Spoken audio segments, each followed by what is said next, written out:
Good morning, afternoon, or evening, folks, and welcome to Cast of All Trades, the show where we talk about developing skills, exploring ideas, and following curiosity.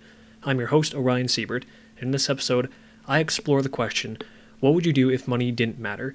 It seems like a bit of a weird question to do a deep dive on, since it seems like it would be very subjective and maybe not have too much to it. But when you dig more into this question, you can find that there's so much more that lies within it. You can find many interesting conversations that you might not have considered otherwise. In particular, what would you do if money became worthless? What happens when AI and robots take over the majority of jobs, and do you really want an easy and luxurious lifestyle? I dedicated many hours of research and thinking about this topic to putting together this episode, and I'll be honest, going into this for the second, third, or maybe even fourth time trying to record this episode, I'm not as excited going into it. But being professional means showing up even when you don't want to. You know what? I'm going to try to bring the hype and be excited as I go about exploring this episode and sharing my findings with you. So I hope you enjoy this final product. And if you enjoy overly philosophical conversations and deep dives into niche ideas that seemingly no one else cares about, then subscribe to the show so you don't miss out on more episodes like this one. I think that about covers it. So without further ado, what would you do if money didn't matter?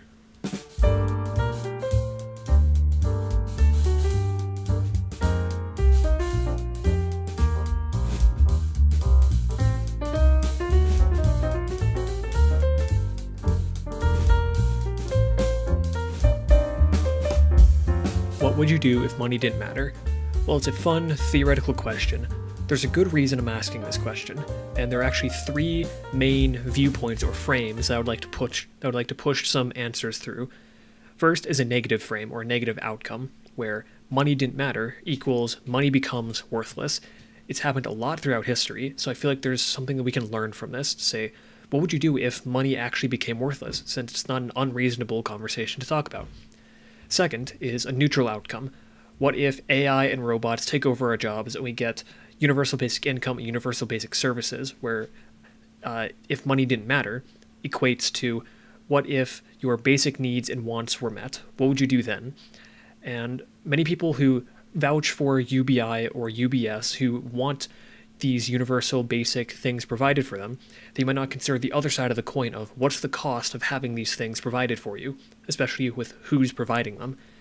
Finally, I want to talk about the so-called positive outcome, and I say so-called because there's more to it that many people might not consider. This is the equation that most people think about when I ask the question, what would you do if money didn't matter? In their minds, they hear money didn't matter equals price is no object. So there are a couple different frames you can look at this question from, but before we can dive into this, I want to first talk about money, because there's some interesting relationships that we have with money, and I feel like if we can get an understanding, basic understanding, of what money is, we're going to be able to explore these three outcomes much better and have a much easier, much more intelligent conversation about what these outcomes might lead to. So first and foremost, what is money? According to Investopedia, money is any item or medium of exchange that symbolizes perceived value. So another way that you can look at it in a modern context is money is an agreed upon item that represents the value of one's work or product. In essence, money is the direct measurement, the direct metric many people use to judge how valuable something is, which can include food, housing, experiences, their time, their knowledge, their work. People who get paid more for their job, especially if they're working hourly jobs, it's an easy way to do the math. If you get paid $25 an hour compared to someone who gets paid $15 an hour, the person who gets paid $25 an hour is perceived as more valuable, or their work is more important. Now, while this may not be agreed upon on a ethical or moral societal level, for example, many people say that teachers are very important and that their work is very important. Yet they're not necessarily compensated for that level of work based on how important people say it is. On the other hand, many people might say, well, CEOs aren't necessarily that important, and when you look at the stats, actually many CEOs don't really contribute anything to the company. The net contribution of most CEOs, on average, of the S&P 500 is about 0%. That said, it's certainly better than having minus 20%. So the value of one's work isn't always necessarily determined by the value of, rephrase that. The value someone is paid, or the amount someone is paid, isn't necessarily always directly tied to the value of one's work, because, well, there's things that can change that. But it's still a good metric that we use to determine how valuable is something, and it's the best we've been able to come up with so far. So expanding on that, what is the purpose of money? And based on the definition from Investopedia, money is simply to have an agreed upon medium of exchange so that we can essentially use it for bartering in place of normal goods and services that we might have done before money. If we could only barter with goods and services, then we would likely have to make a lot of trades in order to actually get what we want, and in the process, probably losing much of the value. If you had to trade a cow for baskets, for beans, for like a couple other things, ultimately to finally get the flour, you probably don't have, if you were able to trade the cow directly for flour, you probably would get much more value than if you were to trade the cow for a bunch of other things and then ultimately leading to flour. So that's why money is so helpful to have. It's a great medium of exchange that people can agree upon to say, okay, I have things that other people want, but the things that I want, people don't want what I want. But if we can all agree that this money is a agreed upon thing to say, the thing that I have is this valuable, therefore I can get a representation of value and trade that for something else. That simplifies economics, that simplifies markets, it makes life so much easier to work with. But there's more to money than just the trading aspect of it. There's another way that people perceive money, and that's people perceive money as status. It's a very easy observed metric to base your life on, and especially if we're continuing with that definition of Investopedia, that money is any item or medium of exchange that symbolizes perceived value. Value and status go hand in hand. The more valuable something is, the higher status it is. And if you can get more money, you're perceived as being higher status. And not just that, money is also a direct form of power. Well, it's a form of power either acting directly or indirectly. Being able to use money as a direct form of power would be to use money to buy physical strength, to buy tools, to buy resources that amplify your physical abilities to force your will over others. And the indirect methods is to use money to buy an influential source, such as buying a news outlet or buying headlines or whatever you want to call it, where you use money to essentially influence how other people think and perceive you. Both outcomes lead to you gaining power in some way, shape, or form. In this case, power being your ability to exert will over other people, or your ability to exert will over other things. In this case, people is typically the most common form of power that people want. They want to be able to exert their will or their beliefs over other people. And money is a great tool and resource for them to be able to do that. Hence why having a lot of money is seen as being high status and being very powerful.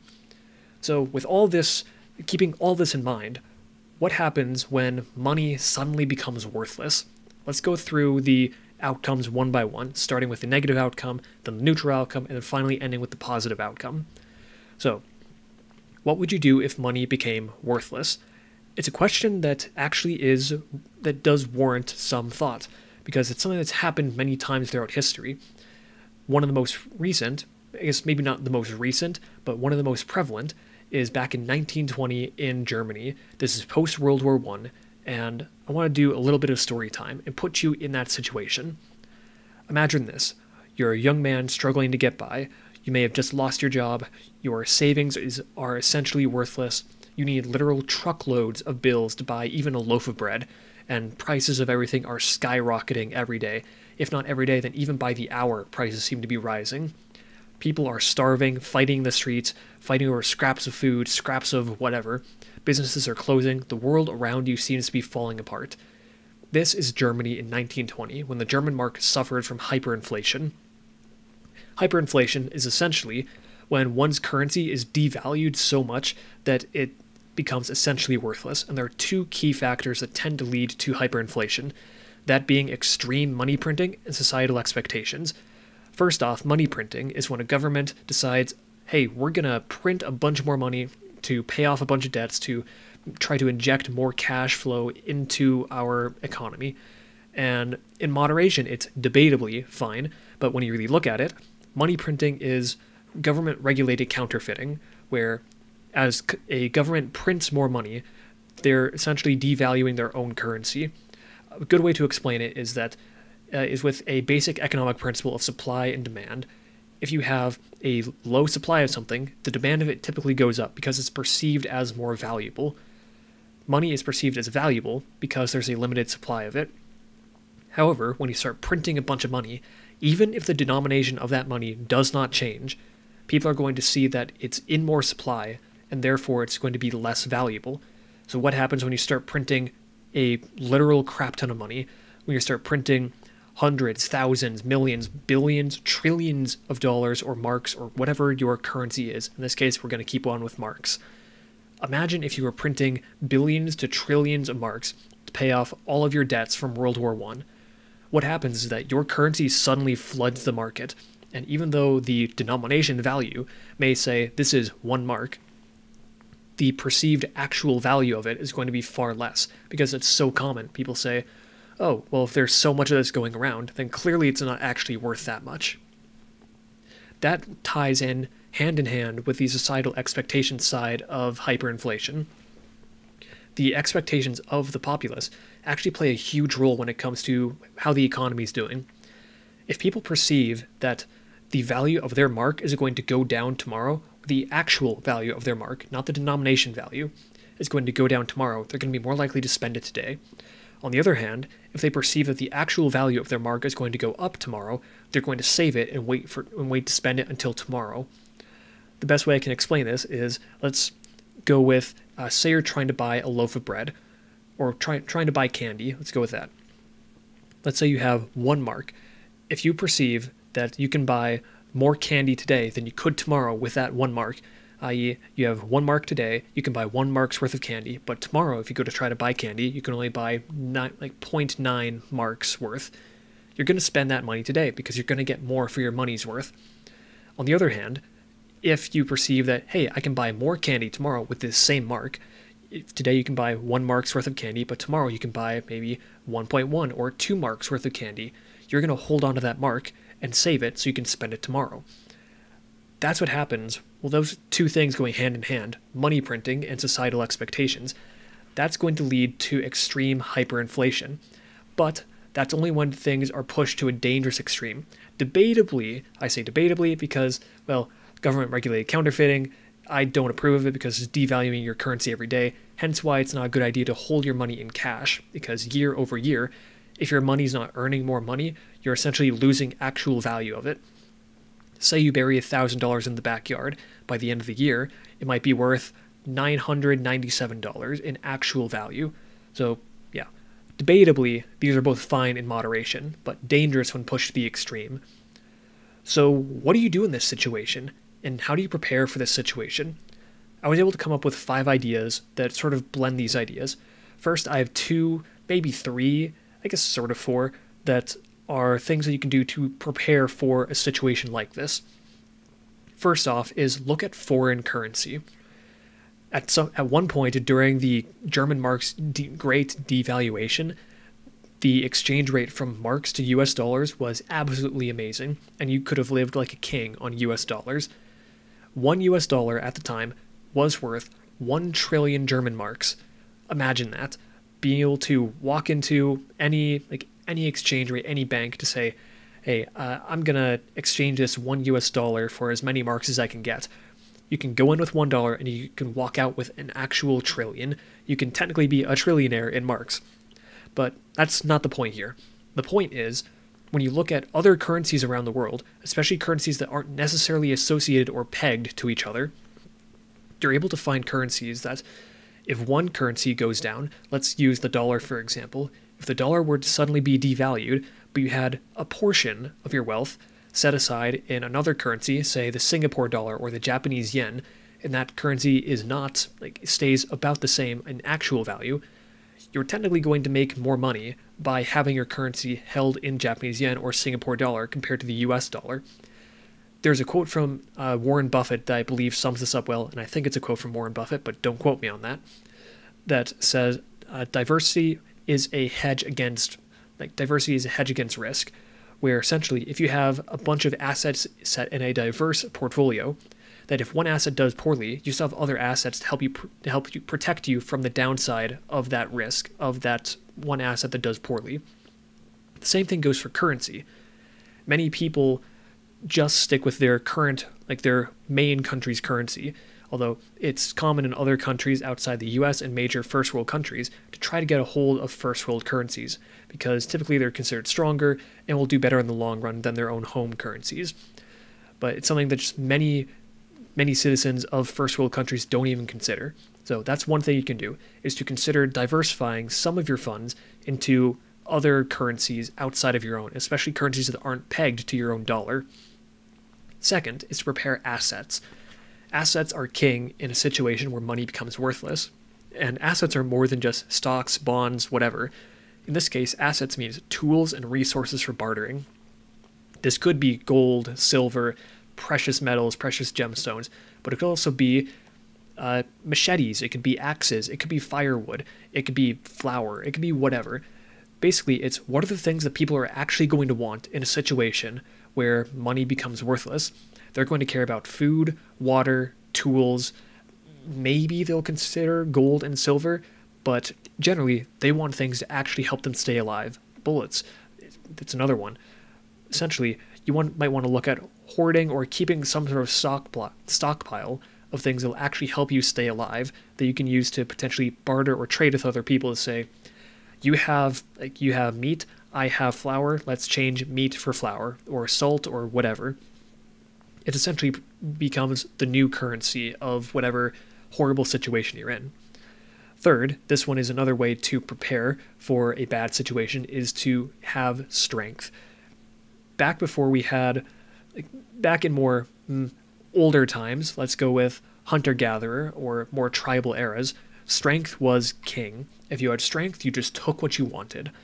So, same thing goes typically if money becomes worthless. If you have strength, whether that be physical strength or weapon strength or whatever, you can essentially prepare yourself for a situation like this.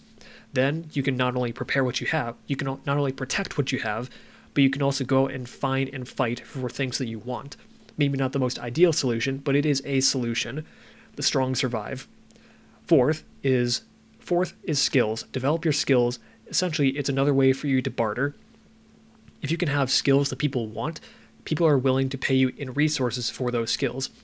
If you have medical knowledge and are able to perform basic surgeries or be able to essentially clean wounds or be able to help take care of people, they're going to value that much more than someone who's good at painting in a situation where money doesn't matter, where money becomes worthless.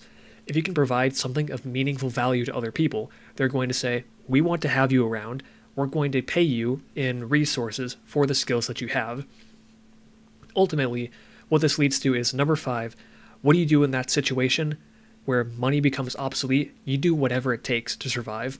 The people in Germany in 1920, many of them were starving, many of them were hungry, many of them were just barely getting by and wanted something to fight for.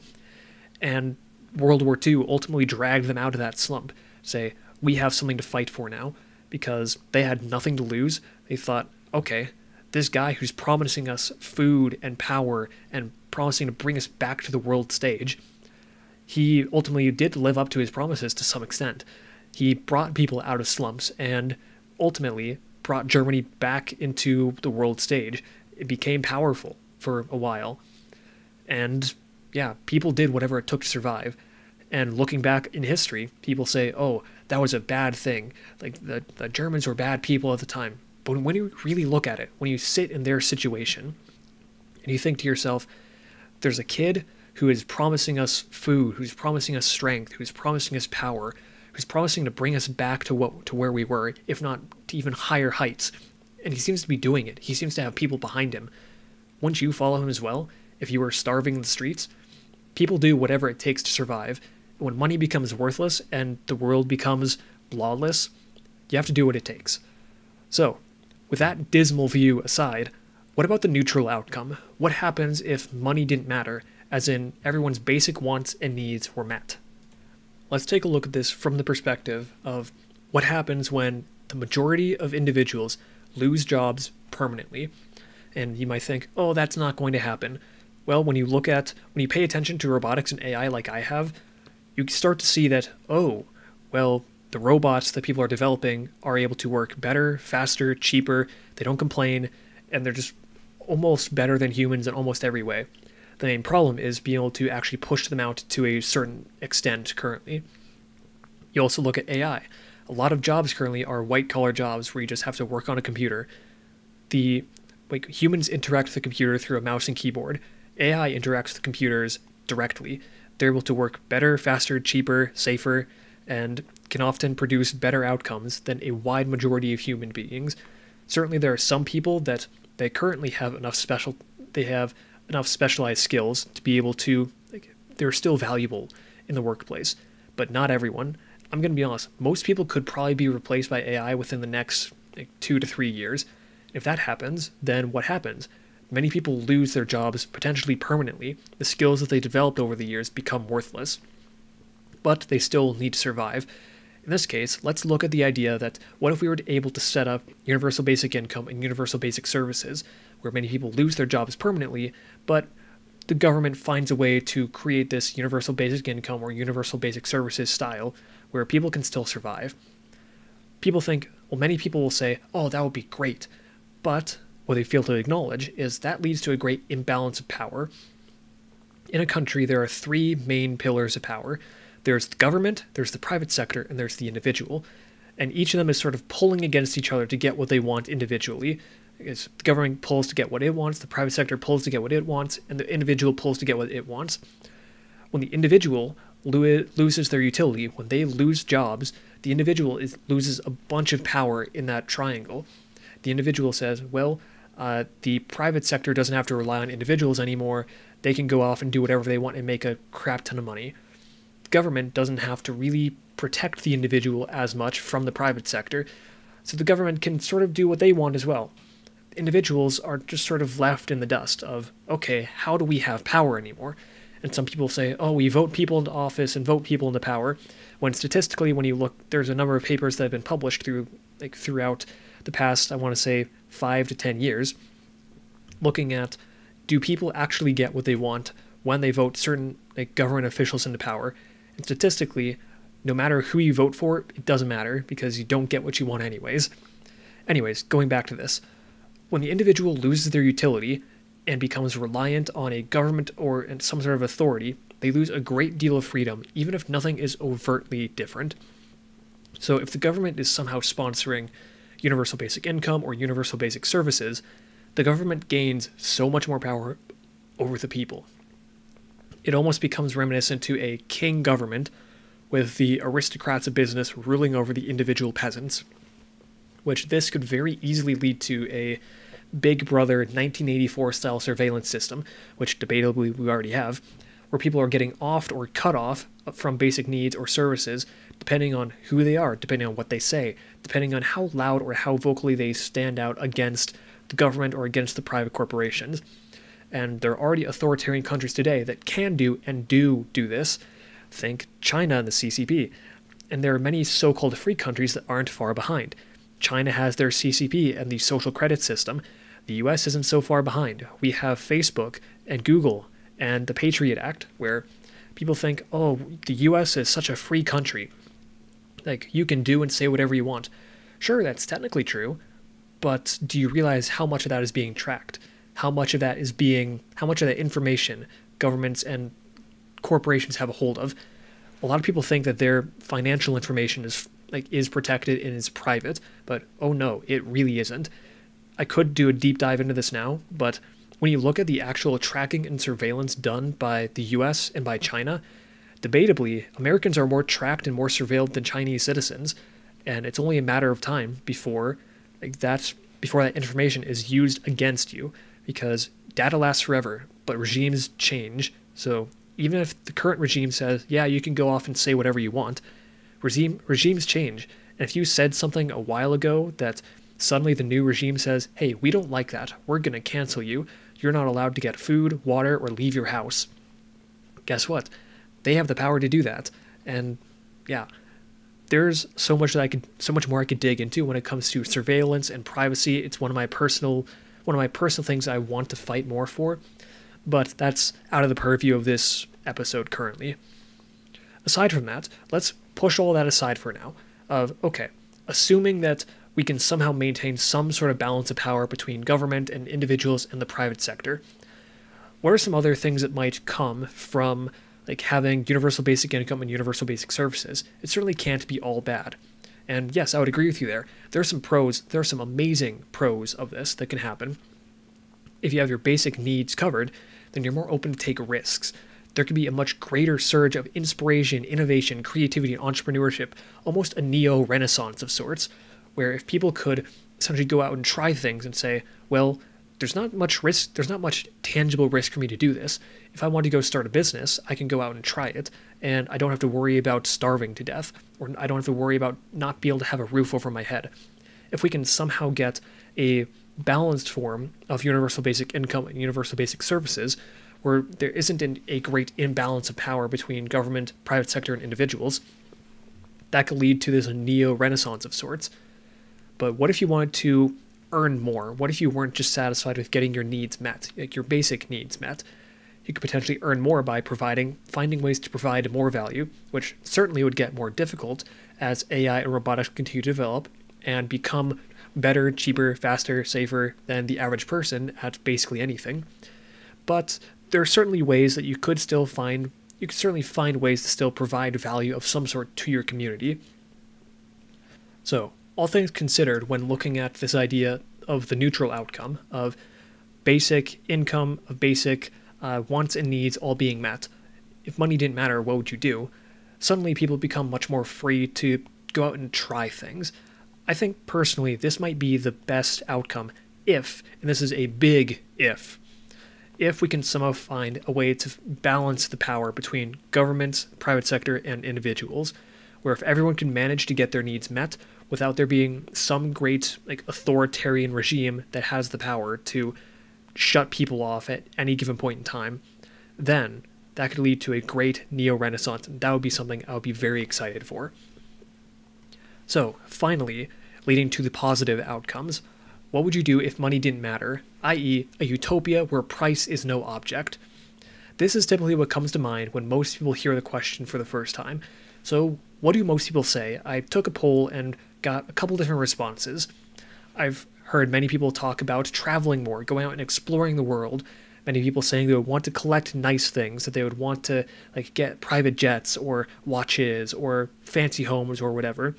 There were some people who talked about wanting to volunteer more, people who wanted to just sleep in more, and finally there were people who want to learn and do more hobbies, which all these things are great, certainly. But I want to dig deeper into this of what is the goal or reason behind these people's desires? Why is it that when people hear the question for the first time, they think utopia, price is no object, and they instantly go for the nice things, the high status items that we see today of big mansions, of fancy cars, of all this stuff? Why is that? I want to illustrate my point by exploring an interesting episode of The Twilight Zone called A Nice Place to Visit. A man gets shot after robbing a pawn shop and wakes up in a luxury hotel where everything is free. He opens up the closet and finds fancy suits. He puts one on and feels like $1,000,000.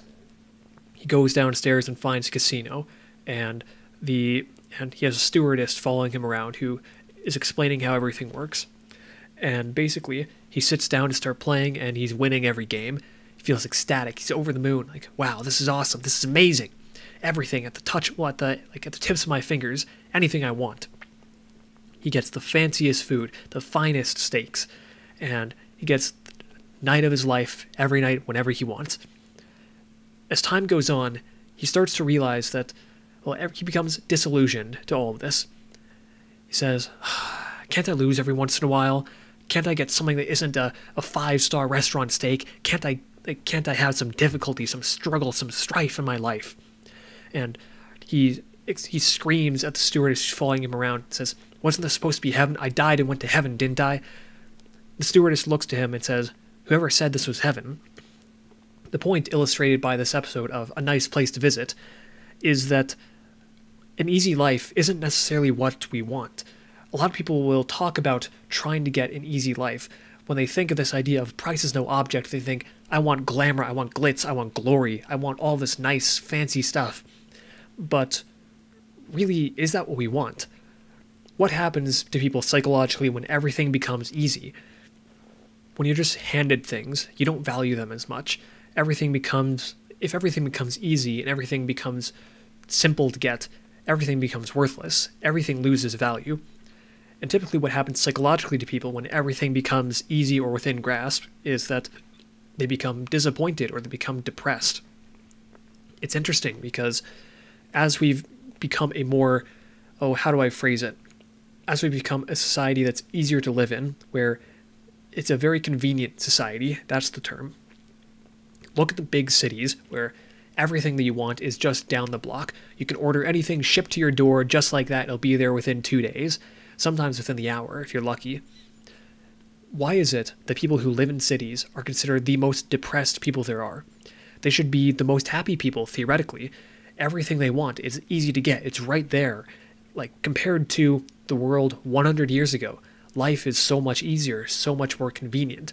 And yet, mental health and depression rates are through the roof, and they continue to climb year over year over year. Why is this? People actually thrive in contention with difficulty. There's a reason that when you go do a hard workout at the gym, you feel so good afterwards. Like, you may feel like crap physically, but there's something mentally that wakes up inside of you that says, yes, I just did something hard and it felt so good. When you go out and you do something and you work really hard to earn something, you value it so much more. I remember working so hard, like for a year about, saving up every dime that I could to try to earn money to build my first computer.